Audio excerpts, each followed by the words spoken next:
Welcome to City Club of Portland's Friday Forum, Oregon's premier public affairs forum.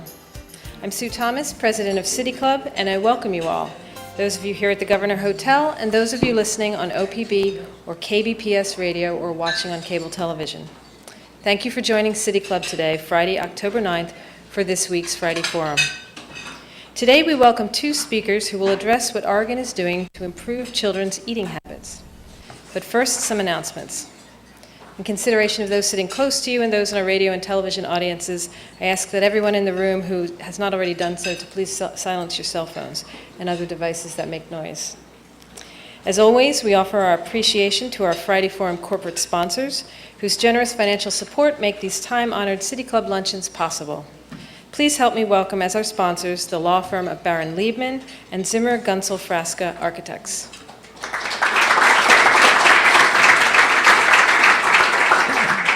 If your company or firm would like to be a Friday Forum sponsor, please contact City Club staff at the back of the room or call the City Club office. If you'd like to be part of City Club's unique citizen-based policy research program, you still have a little time. We are still recruiting members of the study committee charged with examining Multnomah County's practices for managing its mental health services. To learn more about the study and how to apply, see a staff member at the back of the room or go to the City Club website. City Club has 3 citizen salons coming up, and tickets are going fast.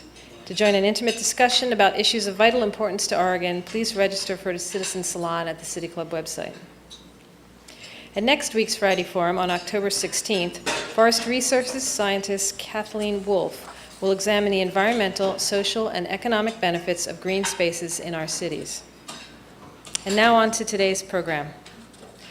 This fall, just as children were settling back into the school routine, the USDA announced a new national initiative to teach children where their food comes from and to create opportunities for local farmers to provide their harvest to schools. Similar efforts, known as farm-to-school initiatives, have been underway in Oregon for several years. Today's City Club welcomes 2 speakers who will discuss efforts to bring more locally grown foods into our schools and how quality food in the schools is inseparable from larger health, equity, and economic development issues. Our first speaker today will be Deborah Kane.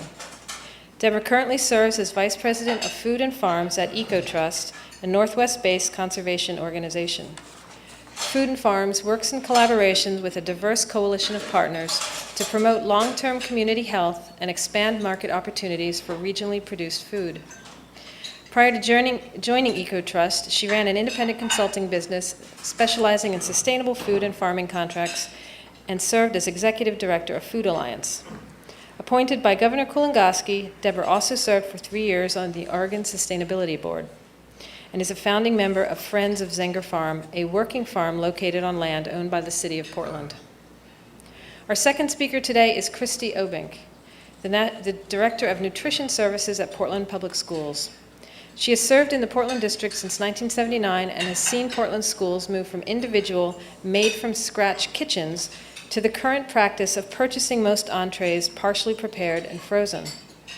Last year, she eliminated all a la carte food sold in school cafeterias so that only meals available to students would be well balanced. Although it is difficult to conceive a scratch kitchen in all 87 Portland public kitchens, Kristy is committed to working towards menus dominated by locally grown and freshly produced foods. With that, please help me welcome today's first speaker, Deborah Kane. Deborah?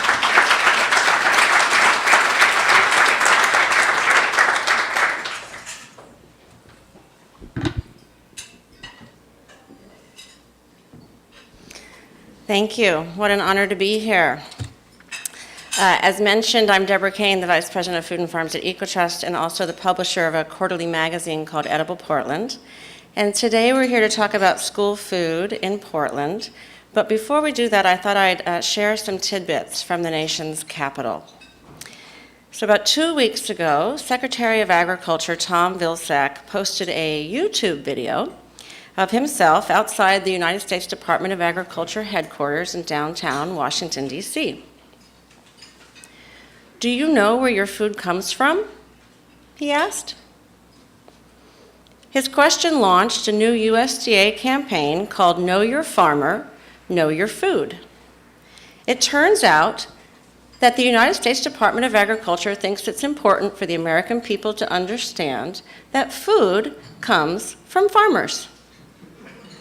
Our tax dollars at work. Secretary Vilsack encouraged us, in fact, to get out there and do all that we could to meet the many men and women who put food on our tables on a daily basis. He said that by reconnecting consumers with local producers, we will create new income opportunities for farmers, promote sustainable agricultural practices, and help generate wealth that can stay in rural communities. He even suggested that by reconnecting with local producers, we'd ensure a healthy and safe food supply, and that we'd decrease the amount of energy we use to ship food all over the world. He concluded his YouTube video, his remarks, by saying that today, more than any other time since most Americans moved off the family farm, food and agriculture are at the center of a national conversation. Indeed, they are.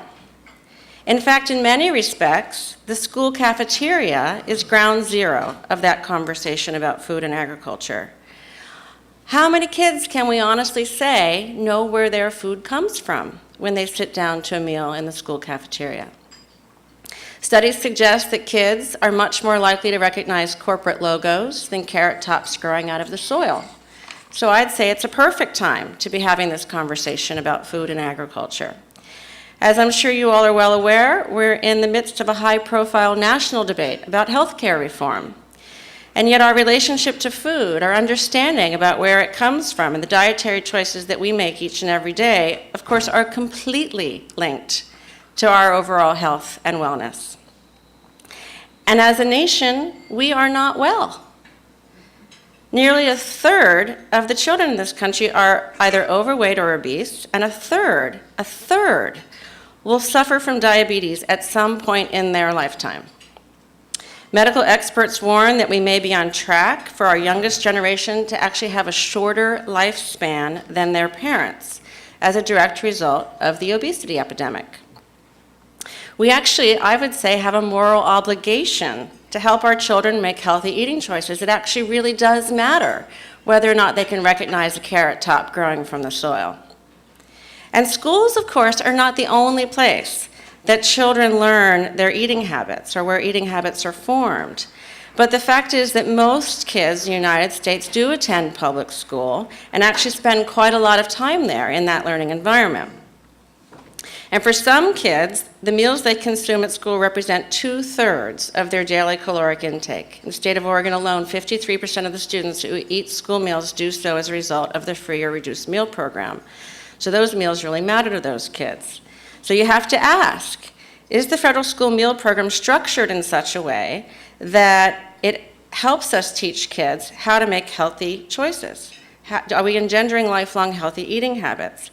Is it structured in such a way that any of those kids could actually answer Secretary Vilsack's question about where their food comes from? We stopped cooking in schools a long time ago, so the answer might be maybe not. Most cafeterias are equipped with heating ovens to warm up entrees that were made somewhere else. Rarely do they have pots or pans or knives or cutting boards. And along the way, we actually stopped buying from local farmers, and instead we often rely on subsidized commodity products. We absolutely have to. Schools only have about $1 to spend on their food costs for each lunch that they serve. And by law, with that $1, they're required to serve 2 ounces of meat or a meat alternate, 8 ounces of fluid milk, 1 serving of bread, 3/4 cup servings of fruits or vegetables from at least 2 different sources. There are actually very specific rules and regulations with regard to how they can spend that $1 and what they can spend it on. So last year, Portland Public Schools put local blueberries on the menu. Those blueberries cost 21 cents a serving. Remember, they only had $1 to spend on the entire meal. It's hard to spend 21 cents a serving on local berries when commodity blueberries are available for a penny. It's also really hard to answer Secretary Vilsack's question about where your food comes from when your food is coming in a commodity box. Many would say there's room for improvement in the school meal program, and they're saying it right now because while we're having our conversation about health care reform, legislators in our nation's capital are also talking about reauthorizing the child nutrition program, which is the very program that authorized the school meal program in the first place. It's reauthorized every 5 years, and this is one of those years. So a lot of folks would tell you there's a perfect storm brewing right now where public will and public policy could actually collide. Maybe we can take advantage of this moment to change the school food landscape. Maybe we could actually structure a school meal program that would help our children understand that food is actually not a widget that comes from a faraway factory, but rather that food is an agricultural product that involves a jaw-dropping, awe-inspiring natural process that lets a little seed grow into a plant that produces a fruit that nourishes both body and soul. Wouldn't that be amazing? Nowhere is the opportunity for change so great than in the state of Oregon. In 2007, we passed statewide legislation that took the worst foods out of our schools, the absolute worst foods. We also created a full-time position within the Oregon Department of Agriculture so that we could work with Oregon agricultural producers and ready them to service the school food market. And in 2008, we created a corollary position within the Department of Education to do the exact same thing on the school side. Oregon is actually the first state in the nation to have so much institutional support behind the very simple notion that we actually can do a much better job by our children and we can bring Oregon agricultural products into our Oregon schools. And I have to tell you, if Oregon is the talk of the nation, then Portland is the talk of Oregon. I've had the opportunity to witness school food changes in Portland in many different professional contexts, whether it's lobbying in Salem or working with Portland Public Schools to train the lunchroom personnel on new techniques for bringing better foods into the schools. But the one role, if you will, that probably matters the most to me is my role as a mother of 2 children who trot off to school every day with lunch money in their pocket. Last year, I had the opportunity to eat a school meal with my 7-year-old daughter, Zoe, and her 2nd grade class. It was a day that Portland Public Schools was serving an all-local lunch. Every single thing on our plate had been sourced from Oregon. We had chicken with pear sauce, roasted carrots and parsnips, green beans, fresh pears, and whole wheat rolls. And I sat there at the table with these children, and first of all, they thought it was delicious. And second of all they could talk about was the bone. They had never had chicken on the bone in school before. They were thrilled, thought it was the neatest thing ever. Now, I guarantee you that there is a life lesson worth learning in knowing that chicken has a bone and that chicken is food.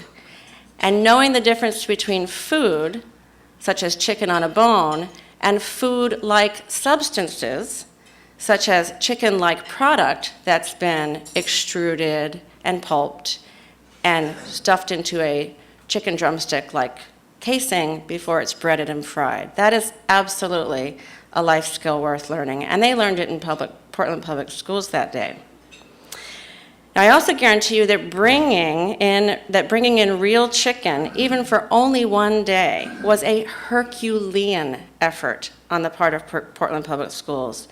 None of the changes we've seen in Portland would have been possible without the leadership and vision of Kristy Obbink. Kristy hasn't yet transformed every single meal on every single day. She hasn't. She'll be the first to tell you. And she's as frustrated with anybody that she's not further along or that the change isn't happening more quickly.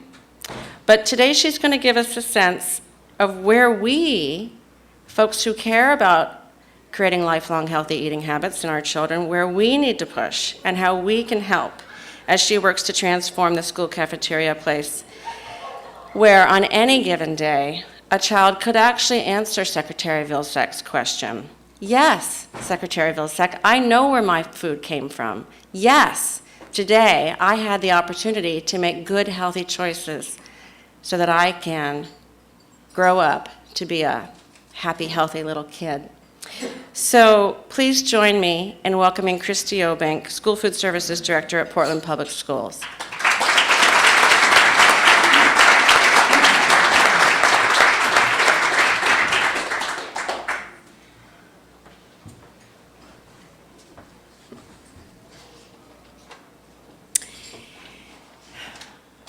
Thank you for coming and hearing our story. You know, Deborah made it sound like this is a new conversation, and while it is a new conversation maybe at the national level, it most certainly is not a new conversation here in Portland or even in Oregon. I'm looking across the room and seeing a lot of familiar faces that have been with me and with Deborah, even, or with each other long before I even entered the conversation about what can we do to change how we feed kids in school. So she is not giving herself enough credit for being part of that conversation for years and years. And I could name the groups, but I'd be afraid I'm going to miss some people. Those of you who are here in the group, thank you. Thank you for caring, thank you for understanding our challenges, and thank you for being patient with us as we move through this mission, because it is very complex. What are we, as we're sitting around a table, what are we envisioning school lunch should look like? Now, I don't know if many of you have been in a school cafeteria recently, but they're generally fast-paced. Kids sit at a long table. They have to get through the line very quickly because they have to go out and play, and there isn't enough time in the classroom really for us to teach them everything they know or they need to know. And so that lunch period just gets shrunk more and more. And the pressures to serve a nutritious meal in a way where we can talk to kids about it is just getting greater. But what would it look like? So we sit around the table. What if kids sat at a table, a round table like you're sitting now, with adults, the teachers, having the same meal with them, or parents that would come in? The food would be so good that parents would want to come and join them. What if there was a rainbow of foods on the table, and those foods were maybe grown by kids in their school garden, so that they might be more apt to try them? What if all those foods could be traced back to their farmer, and we could identify those foods, where they came from, and who grew them? What if they were passing bowls around? Oh my gosh, what if it didn't all come compartmentalized in a little 5-compartment tray? What if they got to pass bowls around and take as much of those peas as they wanted instead of a little pre-portioned amount? Wouldn't that be fun? And what if they had enough time to sit at a table and have a conversation about the beef that's on their plate and the field trip that they took to the cattle ranchers to see the cattle rancher who actually grew that beef? What if they had all those experiences? What might the cafeteria, how might that look different? So that's the conversation that's happening here in Portland. Are we close? Or the vegetarian, yes, what if kids didn't want to eat 2 ounces of protein or equivalent as defined by USDA? How do we deal with that? So I'm getting ahead of myself a little bit. Those are conversations that we've been having around the table. It's really exciting. But about 4 years ago, a flyer came across my desk, and at the top was titled Rethinking School Lunch. Rethinking School Lunch. Now, I've been doing school lunch since 1979. My colleagues, between us, we have 75 years of school food service experience. Rethinking school lunch, oh my God. Don't they know what that's all we do is rethink school lunch, that every day? Don't they know that we implemented the dietary guidelines back in the early 90s, way before USDA told us we had to? Don't these people know we eliminated soda pop from our vending machines and snack foods and high-fat snacks out of our schools before the Oregon junk food law was passed? Don't these people know that Portland Public Schools had the foresight to hire dietitians and health professionals to run their program and to care for kids and really think about what's on the plate? Don't these people know what we're trying to do? I was appalled. I was scared. All of a sudden, there were going to be these people that were going to take the reins and run with something that we'd invested a lot of time and effort in. So I thought I better go. I better go to this meeting, Rethinking School Lunch. And I did. And when I got there, I realized that basically they were talking about the same dream and the same conversation that I just shared with you. What if kids sat at a table and had a conversation and knew where their food came from? So that was reassuring. There was a woman there by the name of Janet Brown. She was from Eco-Literacy. She had come up, and what she did was she had everybody in the room. There were about this many people in the room, and she had them all stand up or raise their hand if they were a food producer, a food distributor, a school food service director, a parent, a teacher, a school board member. And fortunately, we had everybody in the room. And what she did was she challenged us all to look at the problem and all to examine where we can jump in and help. And I felt a huge weight lifted off my shoulders, that it didn't all need to land on me. And I have to tell you, Deborah, when you speak about the lunch program being 2/3 of a child's food intake for the day, and you relate that to childhood obesity, it scares the heck out of me. Because we've been taking care of our kids for a lot of years. And I don't want anyone in this room to walk away thinking that Portland Public Schools meals are not nutritious. Portland Public Schools meals, however, do reflect the current food system that we're dealing with. So, all the people in this room got together and said, Kristy, we can help.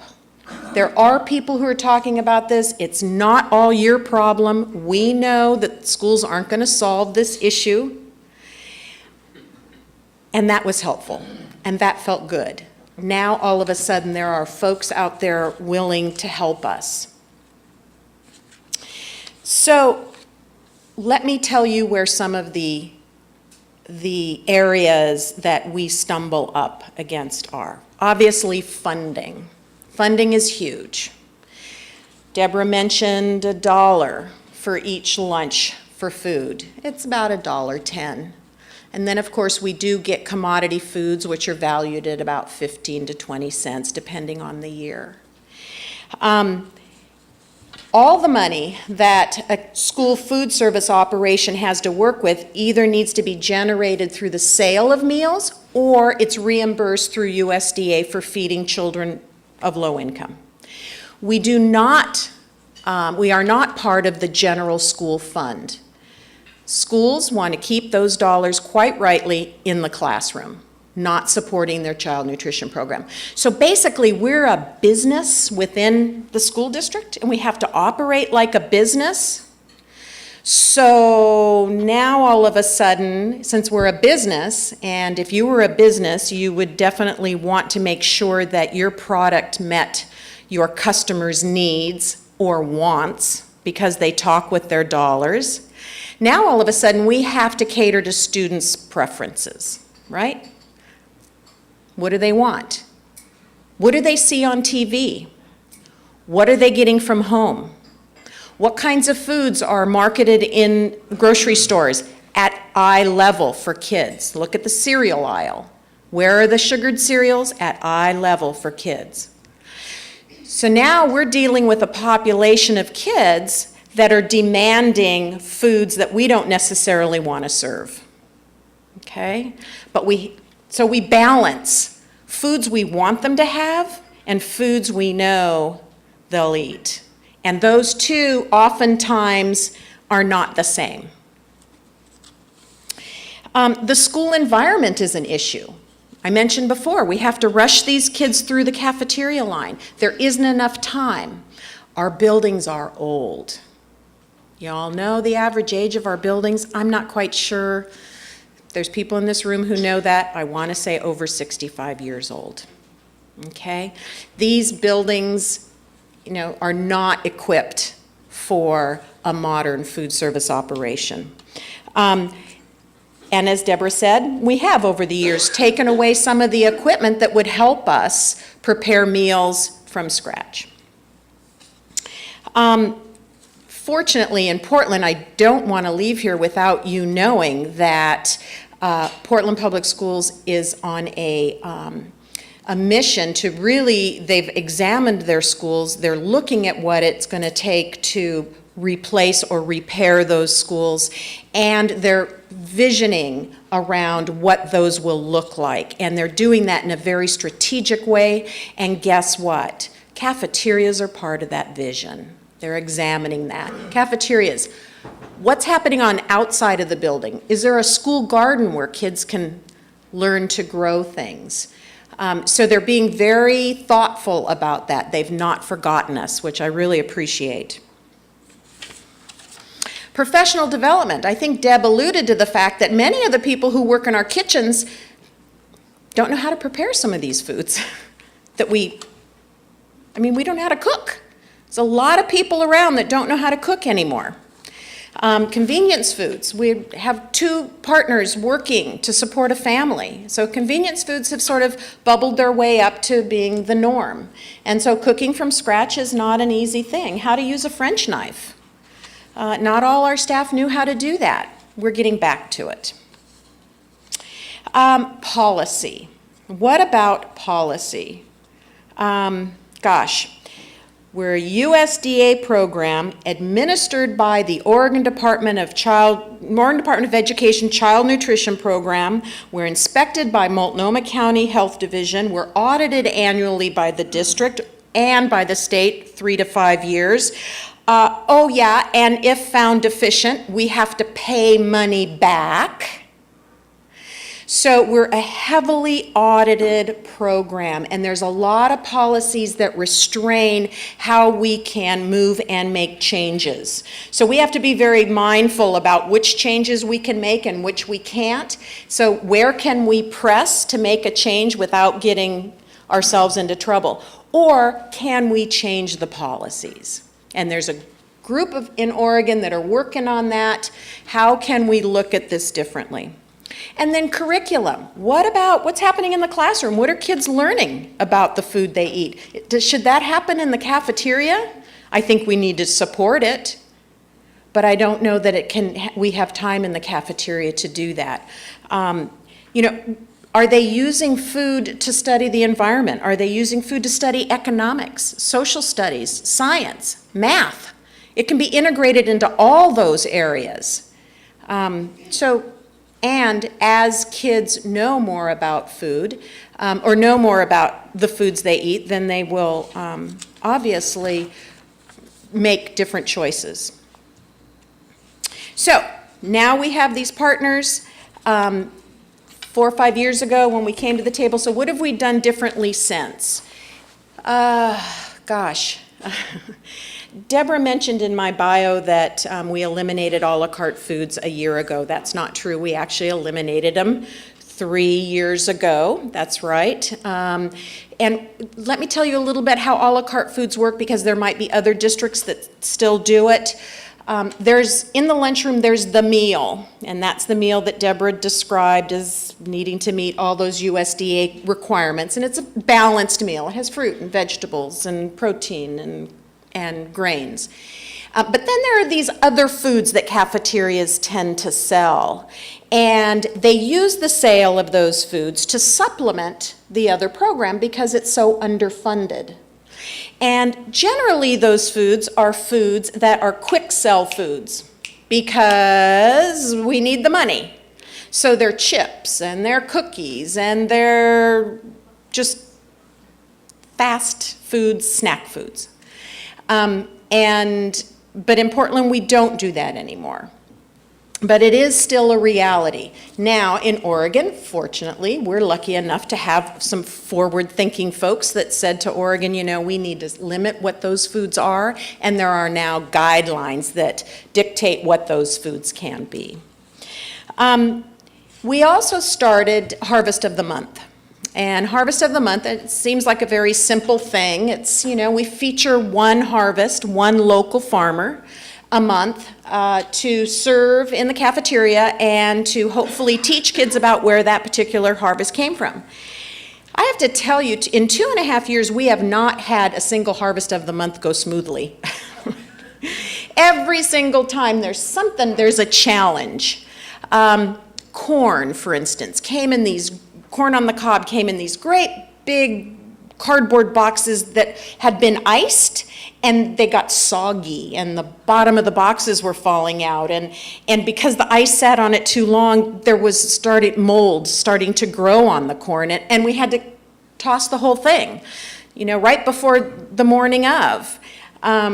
Let's see, tomatoes. Just recently, we served from Scott Frost's farm these itty-bitty, beautiful little cherry tomatoes, and we were going to make a tomato basil salad out of them. And so our staff were going to cut these cherry tomatoes in half. Well, we didn't realize, they were going to get, 7 cases of these itty-bitty little cherry tomatoes with green tops on them, that they were going to have to snap the top off and cut these little tomatoes and mix them with some olive oil and some basil, and we had no idea how long that was, we thought they'd be a little bit bigger. So every experience has been a challenge for us. So it seems easy.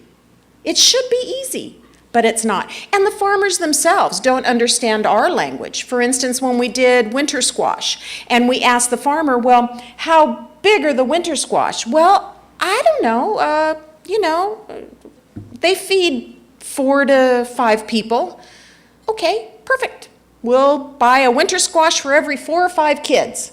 Well, the winter squash came in this big, and they came in this big, and a whole bunch in between. And when we say a serving, guess what? USDA defines what that serving is. It's not like at home where you put a scoop out that in the appropriate size that you think a child might eat. No, it has to be prescribed. So that was a challenge. Oh, and how are we going to cut these winter squashes with our dull knives? Oh my gosh, we haven't used these French knives in how many years, and we're going to cut these hard winter squashes. I saw my worker comp person standing right over me going, what the heck are you doing? So we found a way. We found a way to roast those winter squash one day, and the next day then cut them and then warm them up. And the kids actually liked them. Now, there's a whole nother aspect to serving Harvest of the Month. Okay, so now we have this food that maybe kids aren't used to, like winter squash, and how are we going to get the kids to try it? Now, winter squash, you can understand, that's not an easy sell. So we need a little bit of time in the lunchroom to try to talk to kids about this and why it's important for them to try it and where it came from and who grew it and, all the different wonderful squashes out there. That's a hard sell. But what about strawberries? When we did strawberries, we had kids that had never eaten a strawberry and said no, they didn't want one. Never eaten a strawberry. Now, Deborah talks about the kids who were delighted to see a bone in their chicken at school, but believe me, there are kids who have never seen bone in a chicken, period. Okay, so that's kind of the level that we're working with some of our kids. So a strawberry, for heaven's sakes, fortunately, the particular person I was talking to, the person in the cafeteria, she had enough time to encourage the kids to try the strawberry. And they did, and of course she said then she was their best friend. And she wished we could have them more often. Well, fortunately, I have a staff that agreed, went out, started working with Unger Farms, and now we have strawberries the minute they come on till the end of the season. For as long as we're in school, but guess what? Summer is the months that, it's kind of difficult. So a lot of the foods that we started with Harvest of the Month are now integrated into our menu on a regular basis. But it's not been easy. Then last year, we were very fortunate to be the recipient of a Kaiser Northwest Health Foundation grant administered through Ecotrust to do that local lunch. Once a month, we purchased local foods from local food processors, local growers, and served a local lunch. And many of those foods now you will see, although the grant has run out, you will see those foods on our menu, and we're really proud of that. They're still more expensive, and we still have to make sacrifices in other areas, but they are foods that we feel strongly that we want to keep serving.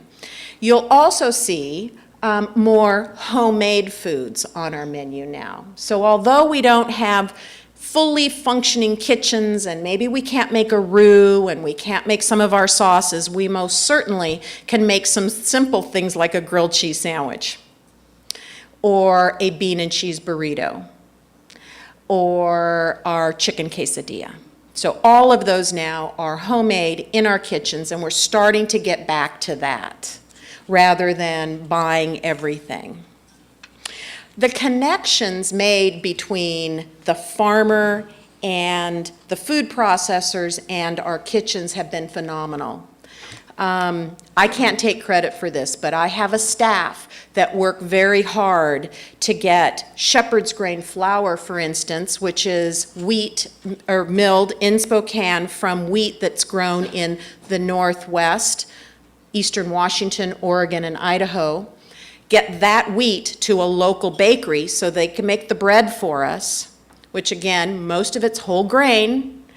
And so kids can track this back. And we know, we've met some of the wheat farmers. That's pretty exciting. But that takes a lot of coordination. And we're hoping that those two positions that Deb, I always want to call you Deb, refer to the Oregon Department of Education Child Nutrition Program Farm to School Coordinator and the Oregon Department of Agriculture Farm to School Coordinator working together to create those connections and provide foods that wouldn't be so difficult for schools to get. So, all these wonderful programs are truly just nibbling around the edges, what we've currently done. This is a public forum, and so I won't say what I think should be done, but USDA does need to change. And it is really good to see Secretary Vilsack agreeing with that some changes need to be made. So just think, if schools could get cash in lieu of those commodity foods, what could we do? We could buy from that cattle rancher. We could buy chickens. Or chicken that was grown here in Oregon. We could go down the road and get pears in Hood River all the time. Or if Congress allocated $1 more to the school lunch program, what if we could double what we can afford to spend on food? Oh my gosh, the incredible things we could do. Or what if the Oregon legislature decided school lunch is something we should support, and if we support it, maybe they'll go out and buy local foods. And what if the administrative burden put on schools to collect income data on families to prove that they qualify for free and reduced price meals? What if we didn't have to do that? What if all kids got a meal at school just like they get a book? Would that not level the playing field so we don't have those that have and those that don't have? What if they were all sitting at the table together? I think that's pretty powerful, and there's some pretty amazing things that could happen. So we do need change at all levels. We need change at the national level, state level, and still at the local level. We will continue on this path to try to create a food system that really reflects our community's values, because that's who we are serving. So, thank you.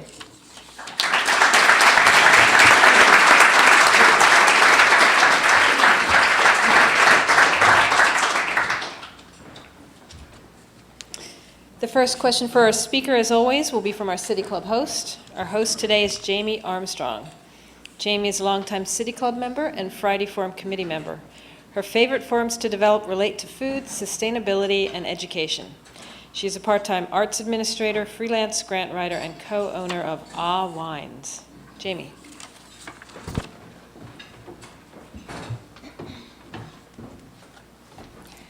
Well, at our committee meeting, they were, I haven't done this before, so this is my first board hosting. They were talking about sometimes they say everything that you thought about, which is a little bit today. I'm really excited to find out how much is being done. Obviously, there's a lot more to be done. This is a great pivot point that started. A couple what ifs would be, what if there were more money locally for school lunches?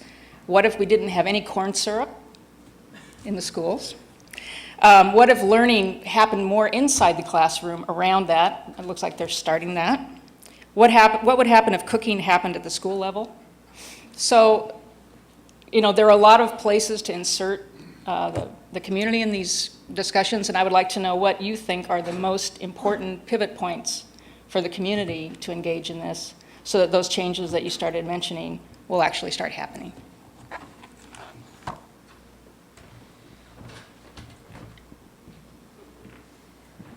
Well, I'll answer the question on at least two fronts. On the policy front, Kristy made reference to some advocacy work that has been ongoing. It was advocacy work that resulted in the two positions being funded both at the Department of Agriculture and at the Department of Education.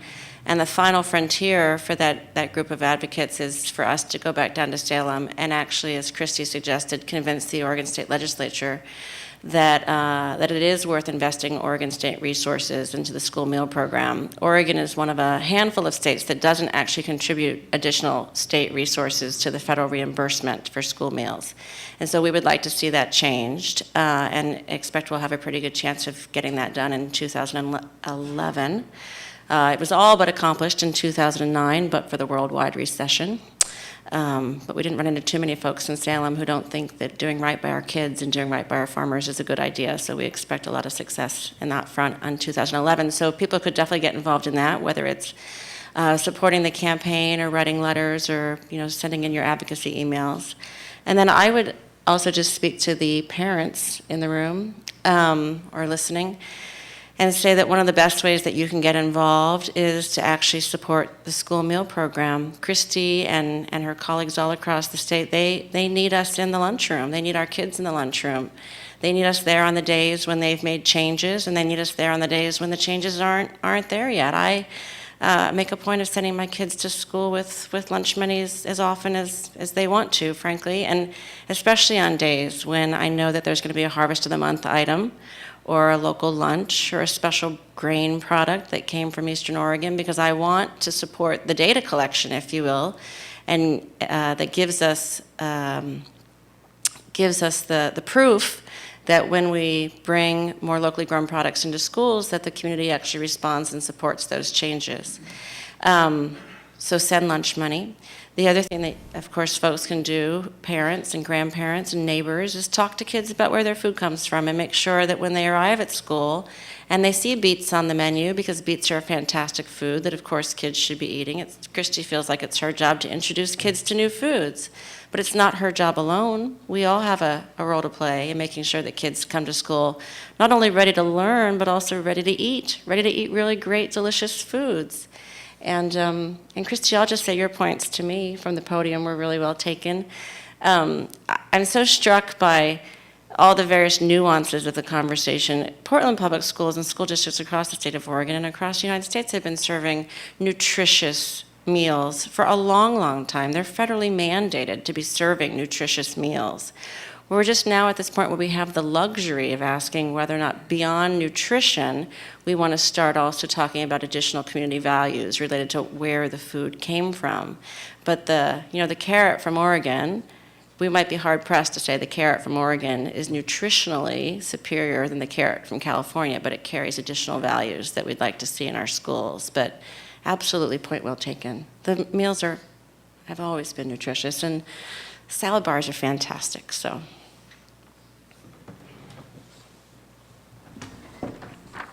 We'll now take questions from the floor. Asking questions is a privilege of City Club membership.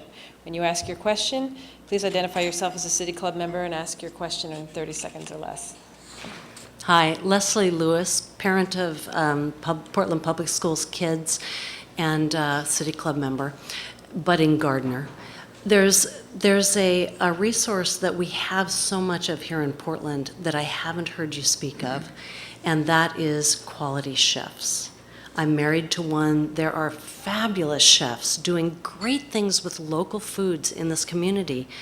Are there any initiatives, any plans to try to involve them, especially as the workers preparing the foods, and many of us, we've all lost our ability to cook. There are plenty of instructors potentially out there, I think, who would be willing, I'm imagining, although they tend to be overworked, willing to volunteer to instruct, because really delicious food, which is what will convince a child to keep trying new foods. If it's really delicious, beets, try one, oh my gosh, I'm taking 5. It's that confluence of great ingredients and knowledgeable preparation where you can just reel kids in. They'll try anything. My kids did. They grew up with a chef as a dad. Are there any initiatives, any plans to involve the local talented chefs in, raising the quality of the cooking at school? I'll address that. Yes, there Great. are. As a matter of fact, the very first Oregon Department of Agriculture Farm to School coordinator was Corey Schreiber, who founded Wildwood Restaurant. And he worked with us on our local lunch and some of the menus on our local lunch. He was also working with some of the other food manufacturers.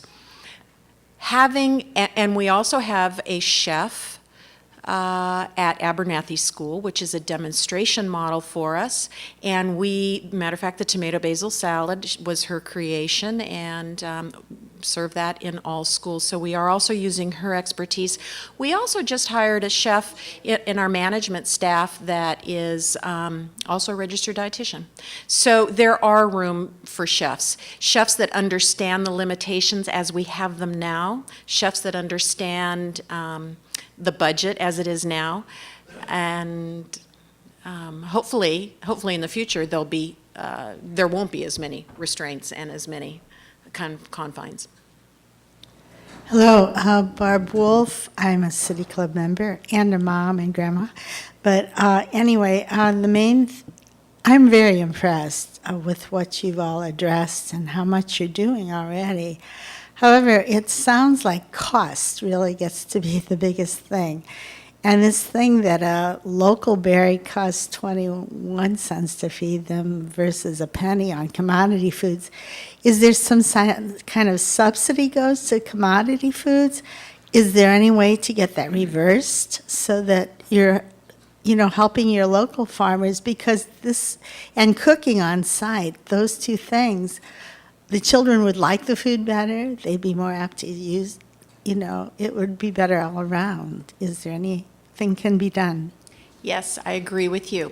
The commodity program, I think I referred to it and probably used jargon, so I apologize. Cash in lieu of commodities. What I think we can do is, instead of having USDA provide cash support for farmers, which, I don't know enough about that to address that, so let me rephrase that. Instead of them giving us the commodities that they have purchased to use, give us money instead, and then we can turn that money around to the Oregon blueberry farmer and give him the 21 cents. Okay, but if you're talking 21 cents versus a penny, But the penny blueberries wouldn't be there anymore. They would give us the money that they're using to buy the penny blueberries. But you said turning it, so they're spending that $20 possibly to get that.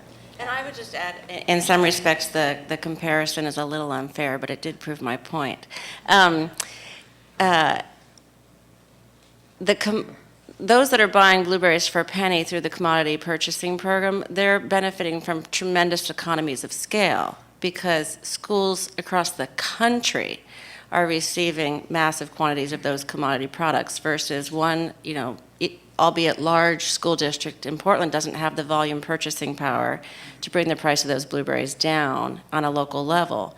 So for that reason, it's another, key supporting factor in why we'd like to see the state of Oregon actually join us in this conversation and make it possible for schools to purchase a bit more, let's just use the example of Oregon blueberries, because then it's not just one school district, but it's school districts all across the state. And at that point, we would expect that price point on the blueberries to really come down. Not to a penny, but to come down. Roger Meyer, country doctor and City Club member. I really, in my practice, have been trying for 50 years to develop a vaccine against obesity, and I've failed miserably, and a lot of my fellow colleagues, pediatricians, are.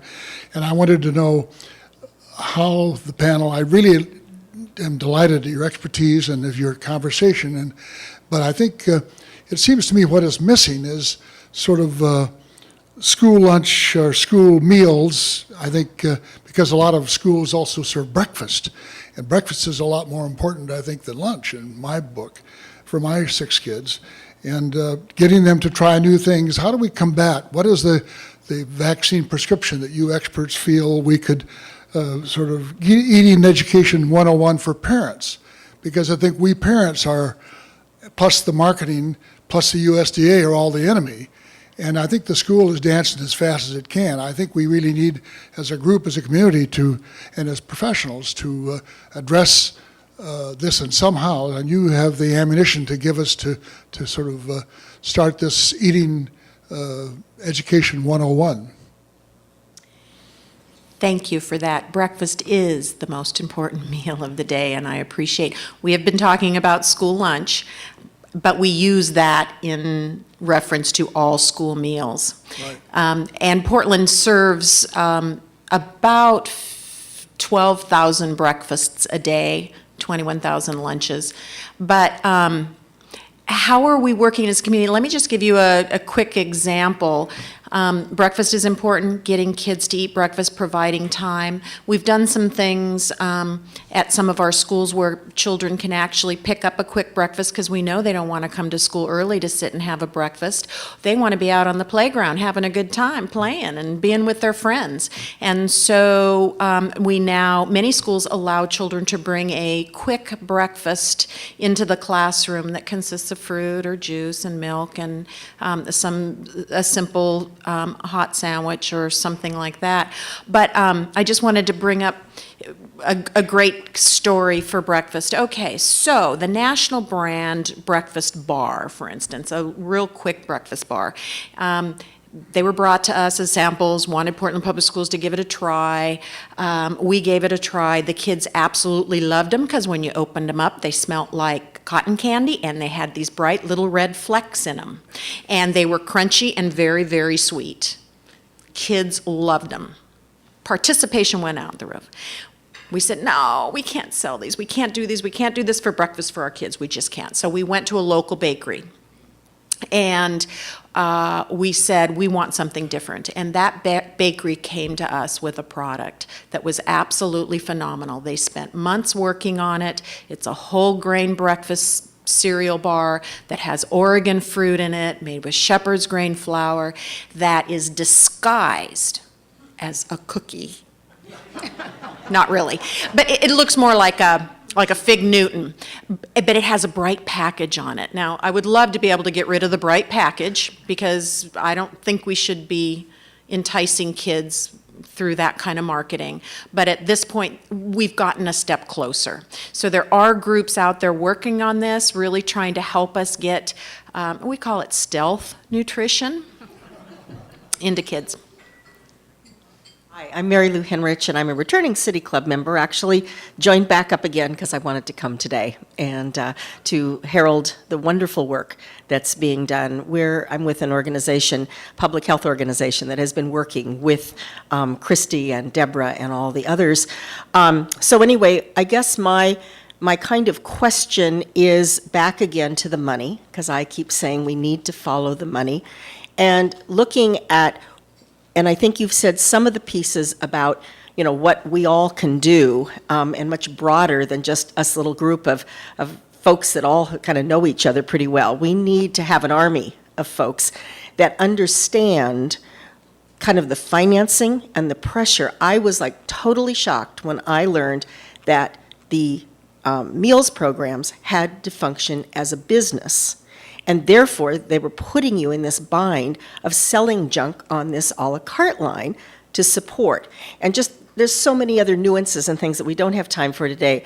But what do you think we as a community can do to, and it isn't, and I guess it's the 101 for us as parents and community members, but also around teachers and others in the schools who I don't think, you know, it's kind of like feeding kids or exercising kids is something that isn't integral to educating and having healthy children. So any other thoughts of things that we can all do to support you and really get this to happen? $65,000 question. Mary Lou, thank you for that. I think just being here, learning more about the barriers, the challenges that we have. I don't have the answer to that question. That's a very good question. That'd be great. Yeah, around our table. I don't necessarily have the answer either, but I think I have the complementary vision, and I'm reminded of a statement that colleagues in California make all the time, which is that the cafeteria is the most neglected classroom in the school. And I don't think we're going to get past this issue until, you know, we've integrated education in its fullest expression. There's no reason in the world that we don't view the cafeteria or the playground or the school garden or so many other activities that take place at school as a whole package. The answer with regard to funding is not a question about funding the cafeteria or funding athletics. It's about adequately funding education, period. This is an education issue. This is not a cafeteria issue. So. I did think of something. Oh, please. Yeah, I did. Fundraising. Most of us as parents get into fundraising. And what do? We sell candy bars. We sell cookies. We sell popcorn. We sell food, and food that sells easily because it's easy. So if you come across a family member, a grandchild, a child that's coming home, fundraising, and it's something that, a food item, you might get involved and try to help schools raise funds in other ways, because these are very valuable programs those fundraisers are supporting. After school programs, good, worthwhile programs. Hi, Nick Fish, City Club member and Parks Commissioner for the City of Portland. At Parks, we manage 32 community gardens, soon to be 34. We have over 1,000 plots, and we have 1,300 people on our wait list. We've just launched an Oregon Solutions project to find out how we can remove barriers to really double our capacity the next 5 years. So my question is, I also am a proud parent of 2 Portland Public School students, so that's the other hook. And so my question is, in what way can community gardens be a tool in what you are trying to accomplish? How can community gardens help bring healthy food into our schools for our children? Thank you. Well, I would think that they could be integral partners. I mean, our vision for the children who are growing food products and then eating them in the cafeteria needn't be exclusive to school grounds, I would think. Why are we not having field trips out to the community gardens that exist all over Portland? Why are those master gardeners who are volunteer folks in the gardens at the community level not integrated back into the schools and coming in and teaching kids about what's going on in the garden? I get back to my earlier statement about we have to really be much more expansive in what we consider to be the classroom. Those community gardens could be classrooms, they could be vital partners. It could all be just so beautifully, wholly integrated. Let's make that happen, Commissioner Fish. Hello, my name is Albert Starr. I'm a member of City Club. Regarding food education, what additional opportunities for collaboration may there be in collaborating with the state's College of Agriculture and the statewide Agricultural Extension Service?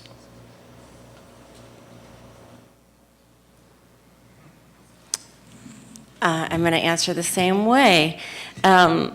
by saying that we could expand our sense of who's involved and included in this conversation. And I would just say that in our advocacy efforts this last session and all the sessions that we've been in Salem, both Ag Extension, Ag in the Classroom, Oregon State University, Farm Bureau, Northwest Food Processors Association, there is no lack of partnership opportunities with regard to this issue. And if anything, your question provides me the opportunity to just say something which I forgot, which is oftentimes we think about changing the school food environment solely with regard to fresh fruits and vegetables. And that's unfortunate, because really what we are talking about is wholesale changes to the entire meal, the entire menu. And so I underscore the point that there's room in the conversation for, the Food Processors Association, for the Farm Bureau, for Ag Extension, for everyone. There's no one that's not included in this conversation. And I go back to my statement earlier about the fact that there's no one in Salem who doesn't think it's a good idea to support farmers and support kids. It really does come down to, we have limited resources in these challenging times, and we're making tough decisions about where we place those resources. But sooner or later, we're going to have to make this decision. I would also say that although I'm not an educator and I'm an operator, I know school food, I don't know what happens in the classroom, but I know that teachers are hard-pressed to include everything that needs to be included to have children learn and succeed. And if, in fact, a lot of those programs could link their curriculum to benchmarks so that teachers can use that information and integrate it easily, I would imagine that would be helpful and appreciated. We've run out of time today for further questions, and we'll have to stop for this week. Please join us next week for a discussion, excuse me. And as we close, please join me in expressing our appreciation to today's speakers, Deborah Kane and Kristy Obbink. We're adjourned.